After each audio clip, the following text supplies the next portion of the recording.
is all about how to master jumps on the piano, especially when we have jumps in quick technical passages. It can be something quite daunting, and it's something that happens so quickly that we just play the wrong note.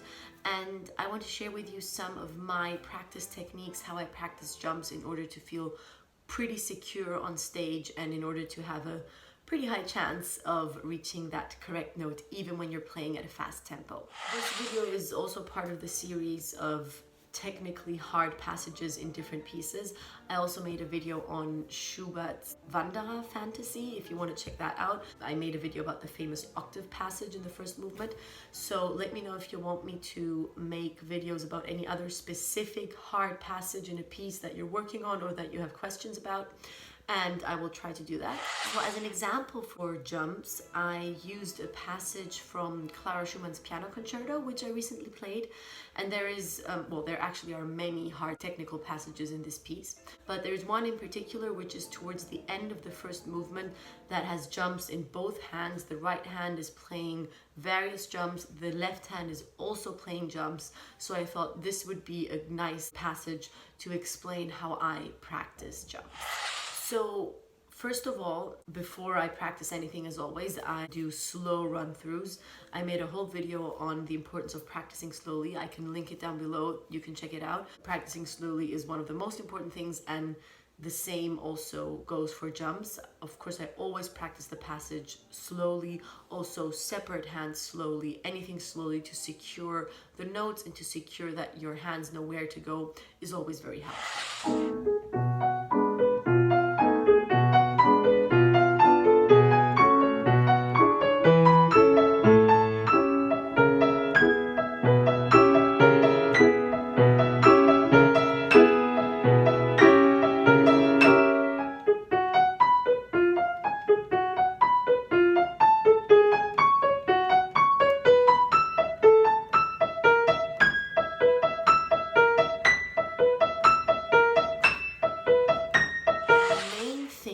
When playing jumps and when practicing jumps for me is to somehow find a way that that distance between the two notes is engraved in your head.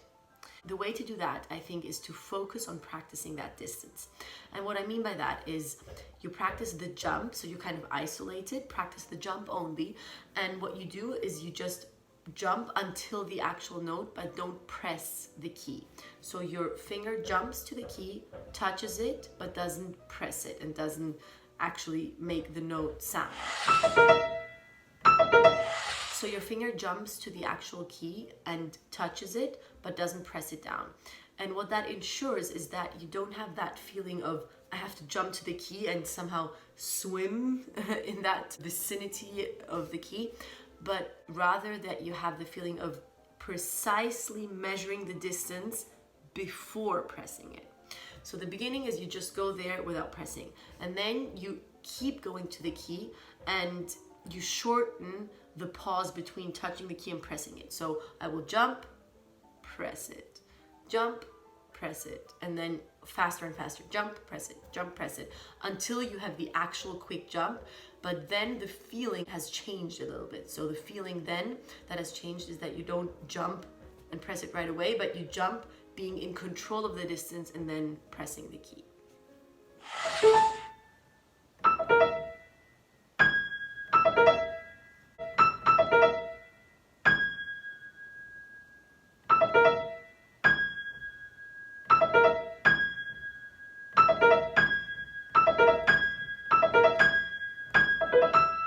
Same, of course, goes for both hands.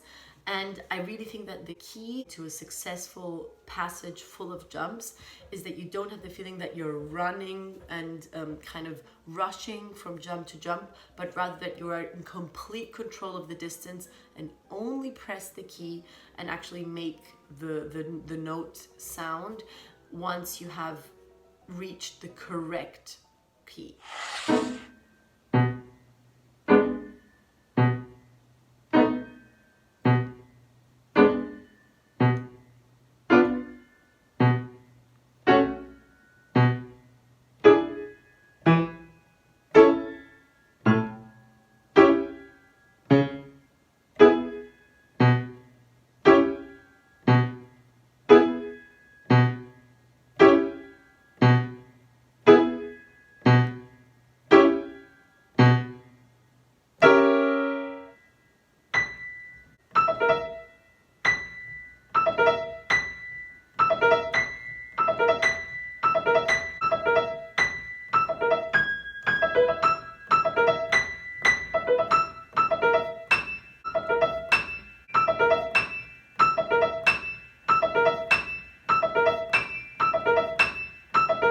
Now in this particular passage, of course, I also practice the left hand pretty intensely.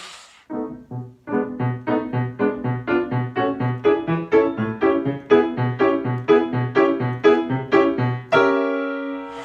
I also do different exercises. So for example, I divide it up into little sections of 4 and practice these sections only.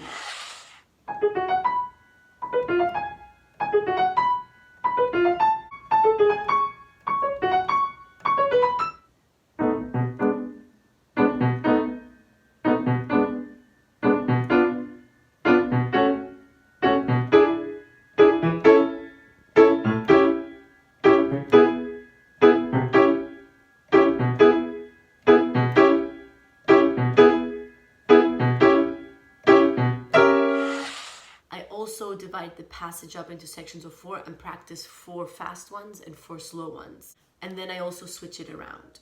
That just gives me different patterns to work with in order to just secure this passage within my muscles and within my mind as well.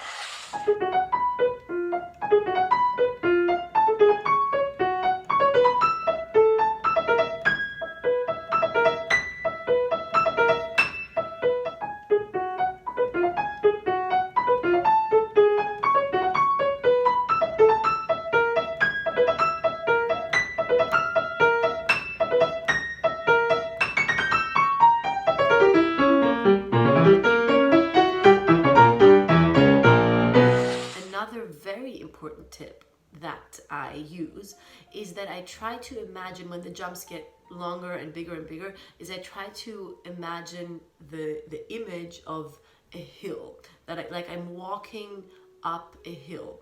And what that makes me think is that, of course, the steeper it gets, the slower I am. I'm not gonna run up the hill faster and faster the higher I get. So that way, when the jumps get higher and it gets technically harder, I'm also kind of slowing down and I'm more in control rather than rushing and completely messing up the passage.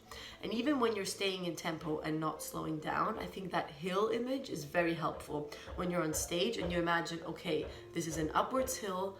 I have the right, basically, to slow down and to take my time. And not slow down in the sense of, okay, I'm going to take a new tempo, but slow down in the sense of just taking the just necessary time to reach the right note. Just like with a hill, you're slowing down just the amount that you need to actually keep making those steps, but it's natural. It's what nature makes you do. Slow down as you get higher.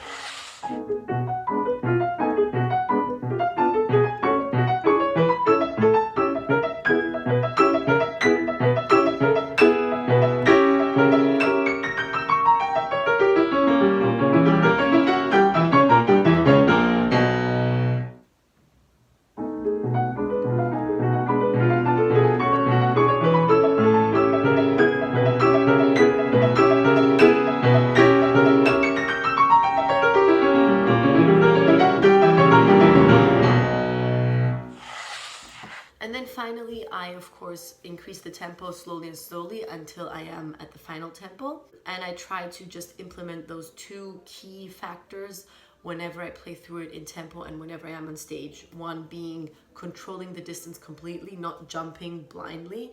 And the other one is imagining that it is an upward hill that is kind of slowing me down and that gives me the right to have this feeling of slowing down just the amount in order to be able to play it.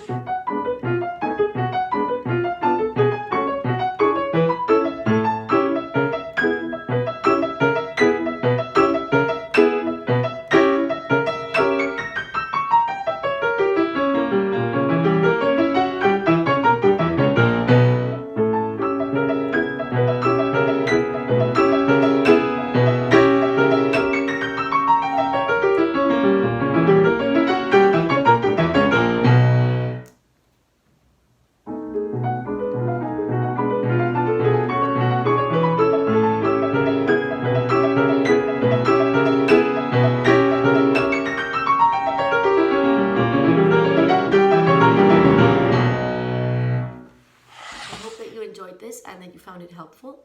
And I'll see you again in my next video. Bye!